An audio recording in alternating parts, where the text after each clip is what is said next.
शादियाँ करती थी। अब जब उसने इज़ाबेल नाम की औरत से शादी की तो वो कौन थी? वो बुतों को मानने वाली बाल की सबसे बड़ी जो थी ना वो वक्त थी। बाल जो था ना उस दौर का बहुत बड़ा बुत था जिसे वो अपना खुदा मानते थे और वो उसकी प्रस्तिश करती थी। जब वो करती थी तो उसने अपने शोहर से भी कहा और उन्होंने उसकी प्रस्तिश शुरू कर दी। जब उनका ये गुनाह खुदा के हजूर पहुंचा तो खुदा ने फिर अपने बंदे इलियास को जो है हुक्म दिया कि जा और अहियाब को कह कि इस ज़मीन पर क्या होगा, काल बरसेगा और ना आसमान से पानी की बूंद आएगी और ना ही ये ज़मीन जो है वो फल देगी, बल्कि क्या हो जाएगा, सब कुछ सूख जाएगा। बैकग्राउंड मैंने आपको बताया ताकि आपके ज़हन में चीज़ें हों कि ऐ मसले क्यों हो। ठीक है, अभी जब बादशाह के पास वो जाता है और खुदा के कहे के मुताबिक उसको खड़ा होकर धमकी देकर आता है कि इन 3 सालों में ना आसमान खुलेगा और ना ज़मीन जो है वो फल देगी। बादशाह को ये था कि शायद हमें सूखी धमकी, लेकिन वो खुदा की वहदानियत को नहीं समझता और क्या होता है कि खुदा अपने नबी को जो है वो कहीं और वे इसको कहते हैं अब तू जा और मशरिक की तरफ किरियत का जो नाला है उसकी तरफ भाग जा, ताकि वो वक्त जो बातें तूने अपने मुँह से कही है और पूरी हो। क्योंकि अगर वो पूरी होती, अगर बंदा सामने होता तो उसको पकड़ के कहते कि भाई फिर हमारे लिए दुआ कर ताकि आसमान खुल जाए, हमारे लिए बारिश बरसे। लेकिन खुदा क्या करता है, अपने बंदे को छुपाता है, उसको भेजता है और उसको क्या कहता है कि तू जा, मैंने तेरे लिए किसको हुक्म दिया है, कव्वों को हुक्म दिया है। कव्वों की खसलत है वो दूसरों का खाना छीन लेते हैं। कभी ये स्टोरी हमारे घर पे भी थी, अम्मी लोग के घर पे किचन हमारा बाहर था, ये रोटियां पकाते थे कवे। अक्सर एक कवे को आदत पड़ी थी हमारे घर से खाना लेने की, वो रोटी निकाल कर ले जाता था। अगर कुछ खाने की कोई भी चीज़ मिलती है वो तो दूसरों का खाना छीनते हैं और देखो खुदा किसको इस्तेमाल कर रहा है। और वो जब वहाँ पर बंजर ज़मीन होने शुरू होती है, फसलें नहीं लगती, ज़मीन सूख जाती है तो लोग मरना शुरू हो जाते हैं, उनके जो है जानवर मरना शुरू हो जाते हैं। फिर वो क्या करते हैं, बादशाह हुक्म देता है। उससे पहले क्या होता है, कवे रूटीन के मुताबिक खुदा के बंदा को क्या करते हैं, रोटी और गोश्त। कलाम में लिखा है कि कवे रूटीन से कुछ कवे अपने मुंह में रोटी और कुछ गोश्त के टुकड़े ला के देते हैं और किरियत के नाले के पास पानी है, पानी को वहाँ से पीता है। खुदा अपने बंदे को सेव करता है, उसे ताकत देता है ताकि वो काल का असर मेरे बंदा पर ना पड़े। यानी खुदा जिसे चुनता है खुदा उसकी हिफाजत करता है, उसको किसी भी चीज़ की कमी नहीं आने देता है। इसी तरह हम लोग जो खुदा के मानने वाले लोग हैं, जब हमारा अटल जो एतमाद है वो खुदा पर होता है तो खुदा में किसी चीज़ की कमी नहीं आती। जैसे खुदा के बंदे ने खुदा पर ईमान रखा, जाके बादशाह को कहा और खुदा के कौल के मुताबिक क्या हुआ, अगर वो कोई आम बंदा होता तो कहता चल मैं बही ना हो सकता है मेरे तरले तुरले पाड़ के मेरी वाह वाह बल्ले बल्ले होएगी, चलो कि कहेंगे वाह भाई ने समान बात का चलिए, देखो इसके कहने से ये काम हो गया। यानी कि उसने खुदा को पहली तरजीह दी, उसने अपनी इज्जत ना बनानी चाहिए। उसने क्या किया, खुदा के कहने के मुताबिक उसने कहा जब मशरिक की तरफ चला जाए तो वो मशरिक की तरफ नाले के पास चला गया। अब एक वक्त आया है जब ज़मीन पर काल पड़ा तो वो नाला भी क्या हो गया, सूख गया। जब नाला सूख गया फिर खुदा से कहता उठ अब कहाँ जा, अब इसराइल के सारफत की तरफ जा। अब यहाँ पर गौर करने की बात है, सारफत पता है कैसे कौन सा शहर था? इज़ाबेल जो बाल की जो है वो बड़ी जो पुजारन है, जो उस मुल्क की मलका है, वो उसका ही रहने वाली थी। अब पहले वो बंदा छुप के बैठा हुआ है गार में, किसी को पता नहीं। अब वो आ गया उस शहर में, वो ये भी खुदा को कह सकता है कि मेरा पता चल गया तो वो तो मुझे मार डालेंगे, लेकिन उसने किस पर भरोसा रखा, खुदा पर। अब पहले कभी उसको रोटी दे रहे हैं, अब खुदा ने उसका नया बंदोबस्त किया, उसको भेजा जा सारफत जा। अब वो जा रहा है सारफत में, सारफत में गया तो उसने खुदा के कौल के मुताबिक खुदा ने कहा जैसे ही तू फाटक पे दाखिल होगा तुझे औरत बेवा औरत मिलेगी। अब देखिए यहाँ पर खुदा एक का बंदोबस्त नहीं कर रहा। काल में खुदा ने उस बेवा की भी सुनी, जबकि वो खुदा जिंदा खुदा को नहीं मानती, वो उस बाल की पुजारी थी। वो भी उस शहर में रहती थी को, हमारे जिंदा खुदा को, उसको इसराइल के खुदा का सबने सुना था कि इसराइल का खुदा जिंदा खुदा है, जो वो करता है जो हमारे खुदा नहीं करते। तारीफ़ें सबने सुनी हुई थी। बड़े बड़े बादशाह खुदा के, इसराइल के खुदा से, हमारे खुदा से डरते थे। यहोवा खुदा का एक रोब और एक खौफ था इनके ऊपर। जब एक अनजान बंदा आ गया शहर में, उस औरत से कहती है कि तू क्या कर रही है, मुझे पानी का गिलास पिला। तो वो जब पानी लेने जाती है, पहले तो वो बड़ी डरते, एक बंदा आके डायरेक्टली मुझसे पानी मांग रहा है, टेंशन, परेशानी, खुराक नहीं, घर में खाने को कुछ नहीं, ना पीने को कुछ है, तो कितनी बड़ी ये परेशानी होती है। वो औरत अपनी ही परेशानी में मगन है, सूखी लकड़ियों को इतने इतने पीस उठा रही है ताकि उसके घर में क्या है, एक मुट्ठी पराठा और इतना सा तेल है। वो जब खुदा का बंदा इलियास उसे कहता है कि जा मेरे लिए एक गिलास पानी का लेकर आ, तो वो उसको कोई जवाब दिए बगैर चलना शुरू हो जाती है। वो पीछे से उसको फिर से आवाज़ लगाता है, जब आएगी तो मेरे लिए एक हाथ में रोटी का टुकड़ा भी लेती है। परेशान, यानी एक मुसाफिर आदमी है, भूखा है, वो इसको ये नहीं पता, यकीनन कलाम में नहीं लिखा है, लेकिन हमारी एक इंसानी सोच है, इसको पता भी है मुल्क में काल पड़ रहा है, पता नहीं मेरे लिए खाने को है या नहीं है। ये आ गया तो उन्हें बोलिया शुरू हो गया। उसने फिर कहा, पहले उसने इस बात को सोचा कि ये बंदा मुझसे क्या कहता है। फिर वो कहती है कि देख खुदावन तेरे खुदा की कसम, उसको बता रही है, उसको पता चल गया कि ये बंदा खुदा का बंदा है। यानी कि जैसे हम अपने इलाके में रहते अपने लोगों को पहचानते हैं, हम लोग कराची वाले जो है एक दूसरे को पहचानते हैं। जब पंजाब में चले जाएं तो लोग हमें देख के पहचान जाते हैं कराची वाले। अगर कराची का कोई बंदा पंजाब वाला यहाँ पे आता है तो हम उसको पहचान जाते हैं। ये एक पहचान, हमारा रहना, उठना बैठना, हमारा लिबास फ़र्क होता है। इसी तरह जब वो सारवत में दाखिल हो तो यकीनन खुदा के बंदे इलियास का क्या था, उठना बैठना क्या था, वो फ़र्क था। उसका लिबास, उसका बोल चाल का तरीका, उसका उठने बैठने का तरीका उनसे डिफरेंट है। तो फिर वो क्या कहती है कि मेरे पास क्या है, कहते तेरे खुदा की कसम, जिंदा तेरे खुदा की कसम कि मेरे पास गड़े में क्या है, एक मुट्ठी भर आटा है और कुप्पी में क्या है, थोड़ा सा तेल है। तो मैं अभी इसीलिए लकड़ियाँ चुन रही हूँ। उसको रीज़न बताती है, मैं लकड़ियाँ इसीलिए चुन रही हूँ ताकि जाऊँ, इनको पकाऊँ और हम लोग खाएँ और फिर क्या हो जाए, हम लोग मर जाए। ये लफ्ज़ मर जाने का वो क्यों इस्तेमाल करते हैं, तो उसको पता है कि अब उसके बाद ना हमें आटा मिलना है ना तेल होगा, तो फिर हम भी लोगों की तरह सिसक कर क्या हो जाएंगे, मर जाएंगे। लेकिन फिर भी एक विश्वास और एक ईमान, खुदा का बंदा उसे कहता है कि देख मेरे खुदा ने ये कहा है कि तेरे घर से ना आटा और ना तेरी कुप्पी में से तेल खत्म होगा। अब बंदा अनजान, ना जान ना पहचान, कैसे उस पर एतबार करे। थोड़ी देर बैठती है, सोचती है कि ये बंदा जो कह रहा है पता नहीं है होएगा भी कि नहीं होएगा, खाण वास्ते करन दिया, ये भी भूखा आया है। ऐसे हम भी सवाल सोच सकते हैं। तो आके हमारे पास एक रोटी हो, हमारे बच्चे भी भूखे हो, और आके कोई तीसरा बंदा कहता है मुझे रोटी दे दो, तो हमारी परेशानी होगी कि नहीं। सोच में पड़ जाते हैं कि आप ही खाइए कि इन्हें देंगे। इसी तरह वो औरत भी फिक्र में पड़ जाती है, लेकिन फिर भी वो क्या करती है, यही सोच रखती है कि चलो पका लेने, अगो वेखी जाएगी। अभी दिल में ईमान नहीं है, अभी ये चीज़ नहीं है, लेकिन फिर भी क्या करती है कि कहती है कि ठीक है, आटा गूंद दिए, बड़े उस वक्त हो सकता है टूटे दिल के साथ कि चलो जो होगा, एक राही मुसाफिर है, पता नहीं आइंदा हमने भी ज़िंदा रहना कि नहीं, आपस में बांट लेंगे और खा लेंगे।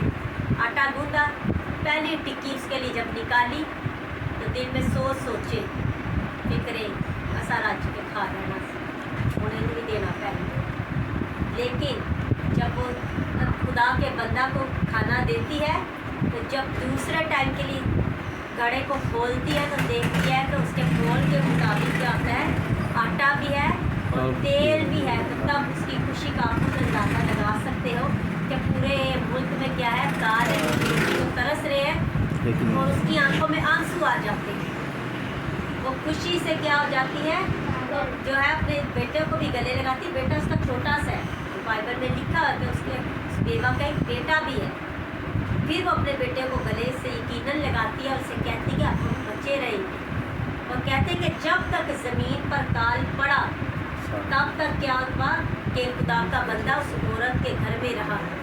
अब जब खुदा का बंदा उस घर में है, उस औरत का ईमान बढ़ा, और फिर क्या होता है, उस औरत के घर में एक बड़ी मुसीबत आ जाती है। मैंने तिलावत इसलिए इतनी बड़ी मैंने कहा शॉर्टली आपको थोड़ी सा बैकग्राउंड बताऊँ। क्या मुसीबत आई?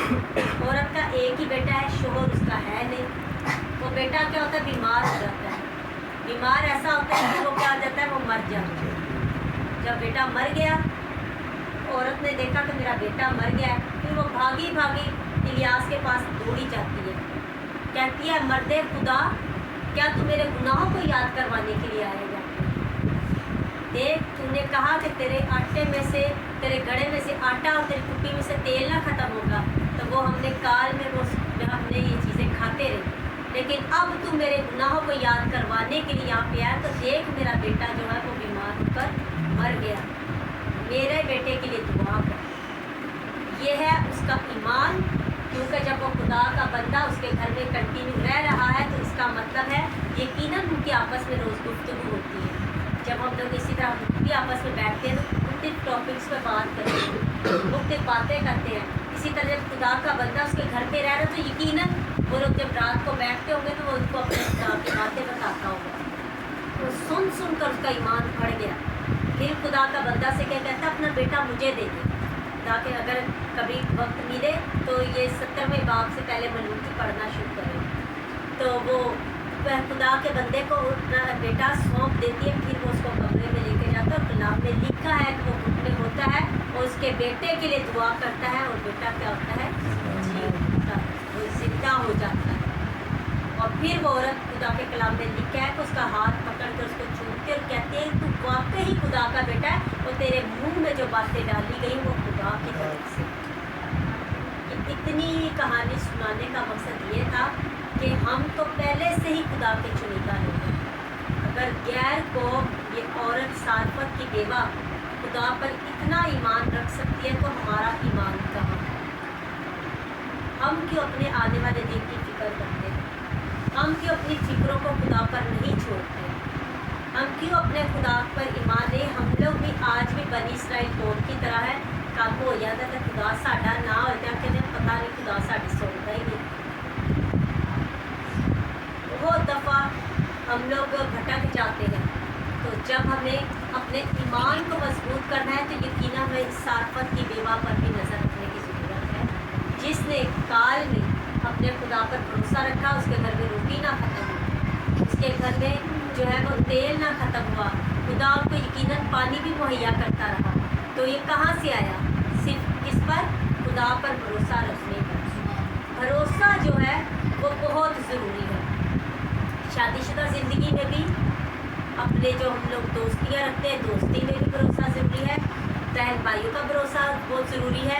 रिश्तेदारों में भरोसा बहुत ज़रूरी है। भरोसा एक ऐसी चीज़ है जो हमारे आपसी रिश्तों को क्या करता है? मजबूत करता है। अगर हमारा भरोसा हमारे खुदा के साथ नहीं है, तो फिर हमारा और खुदा का रिश्ता भी मजबूत नहीं है। हम वक्ती दुआ में भी बैठते हैं, उसके हजूर दुआ भी करते हैं, गिरते भी हैं, तो लेकिन फिर भी कहने हो रे साडा काम होएगा कि नहीं, कह दुआ तो की है, हो ही जाएगी। जब हमारा भरोसा खुदा पर नहीं होता, हम कामिल तौर पर खुदा पर ईमान नहीं रखते, तब हमारी दुआओं का जल्द हमें जवाब नहीं मिलता। फिर खुदा हमें हमारे भरोसे को मजबूत करने के लिए हमें देर करवाता है, ताकि हमारा भरोसा जो है वो मजबूत होगा। जिस तरह ये औरत ने फ़ौरन खुदा के बंदर पर भरोसा किया, रोटी बनाई, उसको भी खिलाई, अपने बच्चों को भी खिलाई, इस ईमान के साथ कि चलो हमको ना भी मिलेगी, कम अज़ कम जो राही मुसाफिर है वो तो खाएगा, और खुदा हमारे इस काम से खुश होगा। कभी कभी खुदा को खुश करना भी बहुत ज़रूरी है। सिर्फ अपनी ज़ात को खुश करना नहीं, कुछ काम हमें खुदा के लिए भी करने चाहिए, जिससे हमारा खुदा खुश हो। हम लोग बहुत सारे काम सिर्फ अपनी ज़ात को खुश करने के लिए करते हैं, कमाते हैं ताकि हमारे बच्चे अच्छा खाएँ, हमारे बच्चे अच्छा पहने, हमारे बच्चे सबसे बड़े स्कूल में जाएं, हमारे बच्चे का पहनावा ऐसे और दूसरे बच्चों से हट कर नज़र आए, हम किसी महफिल में जाएं तो लोग हमें इज्जत दें, हम कुछ करें तो लोग कहें कि वाह भाई फलाना बंदा है तो फलाने ने पैसे देते तो ये काम। ये हमारी अपनी ज़ात की, हम कभी भी खुदा के लिए कुछ करने की नहीं सोचते। खुदा के काम कैसे हैं? अभी जैसे रोज़ों का अयाम है तो अभी हम लोगों ने ये चीज़ तो सीखी कि सादा खाना खाना है, लेकिन इस सादे खाने को में से अगर कुछ पैसे बचा रहे तो क्या हमने ये रोज़ की रूटीन बनाई है कि चलो रोज़ के 50 रुपये हम लोग साइड पर किसी गरीब के लिए रख दें? किसी ने भी नहीं सोचा, मैं भी उसी में शामिल, क्योंकि हमने ये नहीं सोचा कि अगर हम रोज़ मुर्गी पकाते थे एक दिन छोड़ के भी तो हमारे पैसे तो कुछ बच रहे हैं। जो बचा हुआ पैसा उसको अगर 50-50 करके भी साइड पे लगाए तो जो पैसे आखिर में रोज़ों तक जो जमा हो, हम किसी को अगर 2 किलो आटा भी मंगवा के देते 3 दिन उसके घर में रोटी पकेगी कि नहीं पकेगी। ज़्यादा बड़ी नेकी नहीं कर सकते तो छोटी छोटी नेकियाँ खुदा को खुश करने के लिए ज़रूर कर सकते हैं। खुदा के कलाम में लिखा है, तुम में से अगर किसी ने छोटों को मेरे नाम पर ठंडा पानी या पानी पीने को दिया तो उसने वो मेरे साथ से। हम बहुत दफ़ा एक कहानी भी सुनते हैं, बचपन में मैंने सुनी थी, शायद आपने भी सुनी हो। लोग कह रहे कहानी थी कि खुदावंद यीशु मसीह की किसी औरत ने दावत की और उसने क्या किया कि बहुत सारे खाने पकाए और इसके घर पे दस्तक हुई तो समझी यीशु मसीह आ गए। तो क्या होता है, एक गरीब बंदा होता है, वो कहता है मेरे पास जो है वो कुछ ओढ़ने को नहीं है, मुझे सर्दी लगती है। तो वो औरत क्या कहती है कि मैं इसको अगर वो चादर देती जो मैंने नीचे बिछा कर दे देना, खुदावंद यीशु मसीह को खाना देना है तो फिर मेरी शौक ख़राब होएगी। कहती है भाई जा, मेरे पास कुछ भी नहीं है, तो उसको घर से वापस भेज देती है और वो उस अच्छी वाली चादर को बिछा के रखती है ताकि यीशु आए, इसके शागिर्द हैं नेता दे तो वही बेहतरीन चादर को बिछा। थोड़ी देर बाद कहते हैं फिर दरवाजे पर दस्तक होती है, एक माँ अपने बच्चे के साथ आती है, कहती है मेरे दोनों माँ और बच्चा बहुत भूखे हैं तो हमें कुछ खाने को दो। तो वो कहती है कि आज तो मेरे घर पे दावत है, बहुत सारे मेहमान आए, इसलिए अभी मैं तुम्हें उस खाने में से नहीं दे सकती क्योंकि अंदाज़ा नहीं कि कितने लोग आएंगे, तो मेरा खाना कम पड़ गया तो फिर मेरे लिए बेइज्जती होगी। तो कहती अभी तू जा, जब वो होकर चले जाए तो उसके बाद तू आ, अभी फ़िलहाल मैं तुझे कुछ नहीं दे सकती। इसी तरह कहते बेस बदल के बहुत दफ़ा लोग आते हैं, जब पूरी रात जब सूरज डूब जाता है तो तब वो परेशान होना शुरू कर देती है कि जिसको मैंने दावत दी वो मेरे घर पे नहीं आए। फिर भाग के वो यीशु के पास जाती है, अब कहती है कि उस्ताद आज तो तूने मेरे घर पे आना था, मैंने तेरे लिए इतना कुछ बनाया तो तू मेरे घर पे क्यों नहीं आया? तो यीशु ने उसे जवाब दिया कि मैं तो तेरे घर पे बहुत दफ़ा आया लेकिन तूने मेरे लिए दरवाज़ा ही नहीं खोला। उसने कहा खुदावंद तू मेरे पास कब आया? उसने बताया कि मैं तेरे पास आया तो मुझे सर्दी लग रही थी, तूने मुझे वो चादर ना दी जिसको बिछा के तूने खाना देना, तूने मुझे वो खा, जब मैं एक बच्चे को लेकर आया तो मुझे भूख लगे तब भी तूने अपने दरवाजे से मुझे वापस भेज दिया। तो इसी तरह उसने खुदा ने कहा तो फिर वो औरत परेशान, यानी कि हमारा खुदा बहुत दफ़ा बहुत सारे रूप लेकर हमारे पास आता है। आज भी अब बहुत दफ़ा लोगों को हमारे घर पे खाना भी होता है, कहते साढ़े को खा के कुछ नहीं तो जाओ भाई, हम अगले दिन का सोच लेते हैं कि अगर आज दे देंगे तो कल क्या खाएंगे। ये नहीं कहते कि वो जो बंदा मांग रहा है वो भूखा है, थोड़ा जैसा सालन उन्हें दे दी कि चलो मुझे खा लो। आज भी हमारे अंदर ये चीज़ें हैं, हम लोग करते हैं, सभी उनमें मैं भी शामिल हूँ। हम अपना हिस्सा किसी के साथ बांटना पसंद नहीं करते। तो यही चीज़ें आज हमें सीखने की ज़रूरत है कि हमें अपने माल को बचाना है। और बातें फिर वही लंबी हो जाती हैं कि वो हम बाइबल में भी देखते हैं कि एक बंदे ने बहुत सारी उसकी फसल होती है और वो क्या कहती है, सोचता है कि काफी छोटा है, तो वो कहते हैं इनको उठाता हूँ और उनको बड़ी जो कोठरियाँ बनाता हूँ। वो क्या कहते हैं, कलाम में लिखा है, तो किसी ने तफसील बताई, उसने अपने घर को उठाया, उसको और ऊंचा करके बड़ी कोठरियाँ बनाई और अनाज क्या किया उसमें बंद कर दिया। जब बंद कर दिया तो फिर रात को उसको खुदा का फरिश्ता, खुदा की आवाज़ आती है कि नादान आज तुझसे तेरी जान तलब कर ली जाएगी। अब सोचे जब वो मर जाएगा तो वो खुराक कौन खाएगा? आस पड़ोस वाले लोग ही खाएंगे, नाले खाएंगे तो नाले बुरा पड़ा कहेंगे। मकसद बताने का ये था, वो कोई हकीकी स्टोरी थी, तमसील थी खुदा के कलाम ने लिखा था, मतलब खुदा ये बताना चाहता है कि अपने माल जो है दूसरों के साथ बांट जिनको इसकी ज़रूरत है। यानी कि यहाँ से कुछ भी लेकर नहीं जाना, नहीं तो सिर्फ अपने माल ही लेकर जाना। तो ये आज हमने ये सीखना है कि इन रोज़ों के अयाम में हमने एक दूसरे के साथ अपने आप को भी बांटना है, अपनी चीज़ों को भी बांटना है, अपने अच्छे ख्यालात को बांटना है। अगर किसी को बुरा काम करते हुए देखते तो उसको भी समझाना है और एक दूसरे को मोहब्बत में आगे लेके बढ़ना है। आज अगर हम किसी को मोहब्बत के साथ आगे हाथ बढ़ाएंगे तो यकीनन खुदा हमारे इन कामों से खुश होगा और हमारे घर क्या होंगे, बरकतों से माला माल होंगे। और खुदा से अपने अपने लिए हम बरकत चाहे तो खुदा से दुआ करें कि खुदा में इन बातों पर अमल करने की तौफीक अता करें। इसी हमारे खुदा की वसीला से आमीन।